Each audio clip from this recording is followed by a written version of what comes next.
Trust me, after Jasmine Crockett called Greg Abbott Governor Hot Wheels, they want her off the front page. They being the Democrats and their colleagues in the mainstream media, they want her off the front page as soon as possible, which is why all these hypotheticals about what would have happened or could have happened, because there was this writer from the Atlantic in this Signal conversation about taking out the Houthis.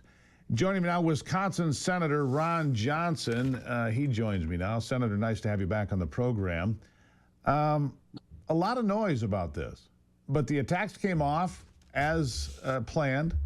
According to Tulsi Gabbard and Mike Waltz and others, no classified information in here at all. A mistake, yes, but I think the Democrats are amplifying it into something that is certainly not. What's your take on this, Senator? I think that's the correct assessment. It was a mistake. I'm sure it was a mistake that's now been corrected. It shouldn't happen again. It shouldn't happen in the first place. It's a new administration. These are some of the stumbles. You can't anticipate the lamestream media, the corporate media. They're going to pounce on it and do everything they can to, wound the Trump administration. But again, it's done. It's over. Didn't seem to have any impact on the operation whatsoever, and I'm sure it's been corrected. Well, and this administration, the Trump administration, look, he's been pounding them for 64 days. His approval numbers are solid. Look at the Rasmussen numbers, 52-46. He's +6. He's popular. I have not met a single Trump voter yet that said, I regret my decision to vote for Donald Trump. Not one. I don't think you probably have either. So the Democrats have been taken to school pretty hard for more than 2 months. They need something. That's why they're embracing this so hard, but I think it's a whole lot of nothing. Yeah, this will be, I think, quickly forgotten because it didn't have any impact on our national security or on the operation against the Houthis. So they can make a lot of noise about it, but I think the American public, I think justifiably are taking a look at the fact that, whoa, the border is now secure. Yeah. We're deporting really bad people out of this country. That's why we elected Donald Trump to do that. He's looking at government. He's exposing the grotesque levels of waste, fraud, and abuse. That's primarily what I'm concentrating on is spending. We have a spending problem, and it's gone from $4.4 trillion in 2019 to about $7.3 trillion this year. There's no justification for that. We have to return to a pre-pandemic level. We're obviously trying to do something about that through a reconciliation process. There's some differences between the House and the Senate. A lot of us are digging our heels in. We're not going to support anything that doesn't return us to a reasonable pre-pandemic level. I was in the White House the week before we went on recess, so the president was very open to my concept of a pre-pandemic level. So we'll see how that plays out. Well, we'd sure like to see that. And meanwhile, you talked about the border being good news for the American people. Well, the price of gasoline here in Michigan, where I live, is below $3. I'm going to guess Wisconsin's similar. The price of gas below $3. Inflation's at 2.8%. The price of eggs has come down, which has been a benchmark for people watching their budgets every month. So a lot of good news out there. And if we can get spending by the federal government under control, look, we were going to bring in $4.5 trillion and spend $6.5 trillion or whatever this year. We need to pare that back. And I think most people I talk to, when they look at DOGE and say, look, we're going to get rid of waste, fraud, and abuse, I don't know a sane person that would oppose that, Senator.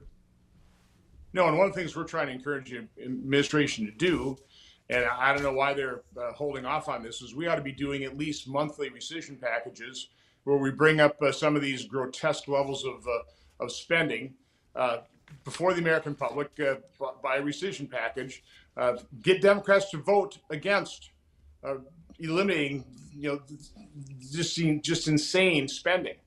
So we ought to be doing that on a monthly basis. That's one of the ways that we can address discretionary spending without having to worry about getting Democrat support, which we probably won't get. It'd be a fabulous political move, and it's going to really start trimming down government spending on the discretionary side, which we can't address during reconciliation. That's all about the other mandatory. By the way, you can exclude Social Security, Medicare, and Medicaid. Go to 2019 spending levels plussed up by population growth and inflation. So it takes it from 4.4 to about $6.5 trillion. Still save $700 billion of what we're spending this year, which is why The House budget resolution, which would only cut the 7.3 down to about 7.1, is completely inadequate. That's the message the Senate is trying to send to the House and to the president, that bird's not going to fly. Yeah, cut more.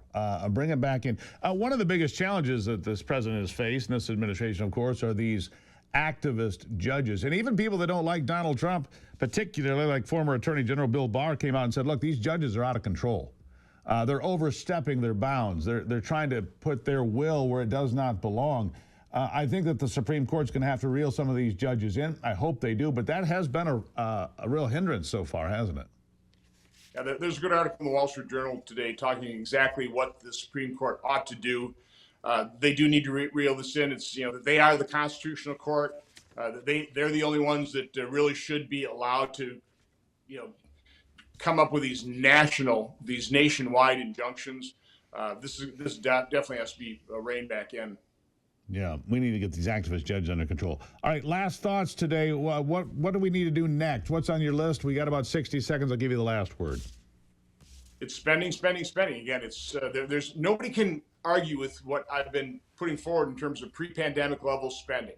We have a number of examples of it. You plus them up by population growth, inflation, you end up with a range somewhere between $5.5 and $6.5 trillion. The Senate budget resolution is $6.061 trillion.